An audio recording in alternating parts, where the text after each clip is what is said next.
বলিউড অভিনেত্রী জেরিন খান সালমান খানের হাত ধরে 2010 সালে বীর ছবির মাধ্যমে বড় পর্দায় আত্মপ্রকাশ করেন। প্রথম ছবিতেই জিতে নেন জি সিনে অ্যাওয়ার্ডের সেরা নবাগতার পুরস্কার। বীরের পর কাজ করেছেন রেডি, হাউসফুল 2, হেট স্টোরি 3 সহ বলিউড ও তামিলের একাধিক ছবিতে। তবে দীর্ঘদিন ধরেই নেই বড় পর্দায়। শেষবার তাকে দেখা গেছে 2021 সালের হাম ভি আকেলে তুম ভি আকেলে ছবিতে।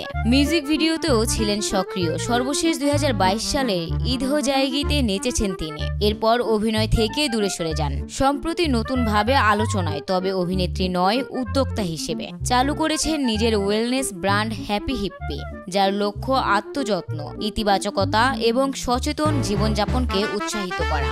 জেরিনের ভাষায় এমন কিছু যা আপনার যত্ন নেবে, এমনকি যখন আপনি নেবেন না। তার পণ্যে থাকবে আরাম, সুস্থতা ও স্টাইলের সমন্বয়, আর উদ্দেশ্য মানুষকে ব্যস্ত জীবনে থেমে গিয়ে নিজের সুখ ও ব্যক্তিত্বকে উদযাপনে অনুপ্রাণিত করা। অভিনয়ের গণ্ডি পেরিয়ে এবার জীবনযাপন ও সুস্থতার অনুপ্রেরণাদাতা হিসেবে নতুন পথে হাঁটছেন জেরিন খান। অনামিকা আক্তার, নিউজ টাইমস।